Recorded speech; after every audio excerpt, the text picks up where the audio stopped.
রুটি পরোটার সাথে খাওয়ার জন্য নিয়ে চলে এলাম ভাঙা আলুর তরকারি, যেটা কিন্তু মাত্র 10 মিনিটে তৈরি হয়ে যায়।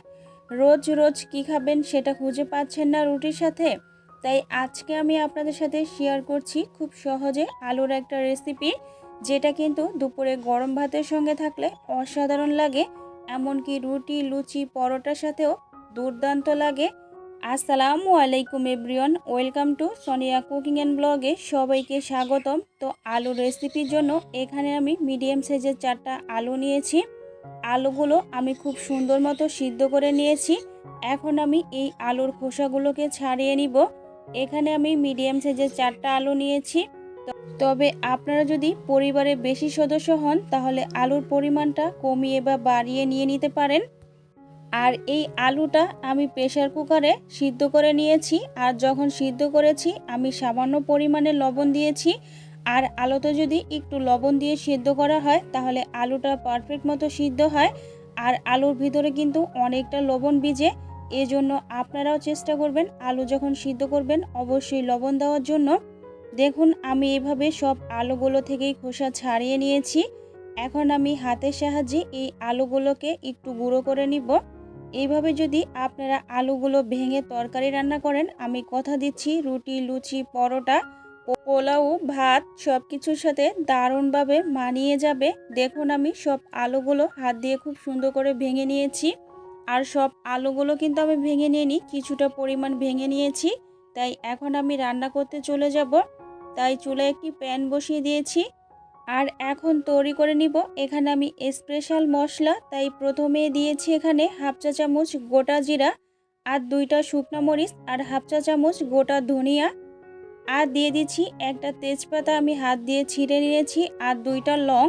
সব কিছু দিয়ে এখন আমি একটি চামচের সাহায্যে খুব সুন্দর করে এই মশলাগুলো ভেজে নিব। যখন আপনারা এই আলু ভাঙা তরকারিটি তৈরি করবেন অবশ্যই কিন্তু এই মশলাটা দেওয়ার চেষ্টা করবেন। ওই প্যানের ভিতরে এখন আমি দিয়ে দিব 4 টেবিল চামচ পরিমাণ হচ্ছে সরিষার তেল। আজকে আমি এই রান্নাটি করব সরিষার তেলে, তবে আপনারা চাইলে কিন্তু যে কোনো তেল দিয়ে করে নিতে পারেন। আমি ফোড়নের জন্য দিয়ে দিলাম হাফ চা চামচ গোটা জিরা, আর 2-3টা হচ্ছে দারচিনি, আর 2টা শুকনো মরিচ আমি দিয়ে দিয়েছি মাঝখান থেকে ছিঁড়ে। দেখুন আমি এগুলোকে হালকা করে কিন্তু ভেজে নিয়েছি। আর দিয়ে দিচ্ছি এখানে এক টুকরো আদা, আমি গ্রেটারের সাহায্যে গ্রেট করে নিয়েছি। আদাটা খুব সুন্দর মতো ভাজা হয়ে গেলে এখানে আমি 1/4 কাপ পেঁয়াজ কুচি দিয়ে দিব। আর দিয়ে দিচ্ছি 3-4 কোয়া রসুন আমি কুচি করে নিয়েছি। আর দিচ্ছি এখানে 2টা কাঁচামরিচ আমি ছোট ছোট কুচি করে নিয়েছি। সব কিছু এখন আমি ভেজে নিব। আর এগুলোকে কিন্তু আমি একটু হালকা ব্রাউন কালার করে খুব সুন্দর করে ভেজে নিব। আর এই আলুর তরকারিটা কিন্তু একটু ঝাল ঝাল হবে, তাই আপনারা কিন্তু ঝালটা একটু কম বারো বেশি করে দিয়ে দিতে পারেন। এখন আমি এখানে দিয়ে দিচ্ছি একটা টমেটো আমি কেটে নিয়েছি। আর এই টমেটোটা আমি ফ্রোজেন করে রেখেছিলাম, ওখান থেকে আমি দিয়ে দিলাম 2-3 পিস। টমেটোটা দিয়ে আমি পেঁয়াজ সব কিছু খুব সুন্দর করে ভেজে নিচ্ছি। এখন দিয়ে দিব এখানে 1 চা চামচ হলুদ গুঁড়া, 1 চা চামচ মরিচ গুঁড়া, আর হাফ চা চামচ হচ্ছে ধনিয়া গুঁড়া, স্বাদ মতো হচ্ছে লবণ। দেখুন আমি সব কিছু দিয়ে দিয়েছি। এখন আমি একটি হাতার সাহায্যে খুব সুন্দর করে নেড়ে নিচ্ছি। আর এখন দিয়ে দিব এখানে সামান্য পরিমাণ পানি। আর আমি এই মশলাটা খুব সুন্দর করে কষিয়ে নিব। শুধুমাত্র আলু দিয়ে যদি এরকম মাখো মাখো আলুর রেসিপিটা তৈরি করেন, দেখবেন বাচ্চা থেকে বড়রা সবাই অনেকটা পছন্দ করবে। আর একবার খাওয়ার পরে কিন্তু বারবার বানানোর জন্য অনুরোধ করবে আপনার কাছে। আর আমার কথার মাঝে ভয়েসের মাঝে ভুল ত্রুটি হলে ক্ষমার দৃষ্টিতে দেখবেন। এখন আমি মশলাটা খুব সুন্দর করে কষিয়ে নিয়েছি। এখন আলু ভাঙ্গাগুলো আমি মশলার ভিতরে দিয়ে দিলাম। এখন আমি খুব সুন্দর করে নেড়েচেড়ে মিশিয়ে নিচ্ছি। আর এই রেসিপিটা তৈরি করতে কিন্তু বেশি কিছু লাগে না, ঘরে থাকা 2-1টি উপকরণ দিয়েই আর আলু দিয়েই কিন্তু রেসিপিটি তৈরি করে ফেলতে পারেন। ঘরে যদি অনেক টাইমে সবজিপাতি না থাকে তখন কিন্তু আপনারা শুধুমাত্র এই আলু দিয়ে এই তরকারিটি রান্না করে পরিবারের সবাই কিন্তু খেয়ে নিতে পারেন। আর এখানে যেহেতু আলুটা সিদ্ধ করা, তাই আমি এখানে বেশি পরিমাণে ঝোল দিলাম না, ঝোলটা আমি মিডিয়াম মতো দিয়েছি। আর একটা ঢাকনা দিয়ে ঢেকে দিলাম 5 মিনিটের জন্য। দেখুন 5 মিনিট পরে আমি ফিরে এসেছি। আর গ্রেভিটা কিন্তু অনেকটা ঘন হতে চলছে। আর এখানে কিন্তু আমি হালকা একটু ঝোল রাখবো। আর দিয়ে দিচ্ছি এখানে 2টা কাঁচামরিচ আমি মাঝখান থেকে কেটে নিয়েছি। আর অবশ্যই কিন্তু কাঁচামরিচটা দিবেন, তাহলে রান্নার ফ্লেভার ও স্বাদ খুবই ভালো আসবে। আর আমি দিয়ে দিচ্ছি সেই স্পেশাল মশলা। এই মশলাটা আমি শিলনোড়ায় গুঁড়া করে নিয়েছি, সম্পূর্ণটাই আমি দিয়ে দিয়েছি। এখন দিয়ে আমি খুব সুন্দর করে মিশিয়ে নিচ্ছি। আর এখন দিয়ে দিব এখানে হাফ চা চামচের একটু কম চিনি। তবে চিনিটা দিলে কিন্তু আপনার এই তরকারিটি কিন্তু স্বাদ ব্যালেন্স করবে, আপনারা চাইলে কিন্তু স্কিপও করতে পারেন।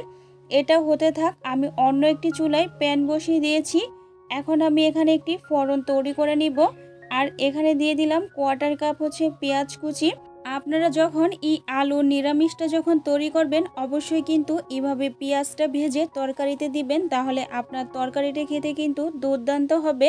আর সবাই কিন্তু জিজ্ঞেস করবে আপনি কিভাবে এত মজার তরকারিটি রান্না করেছেন।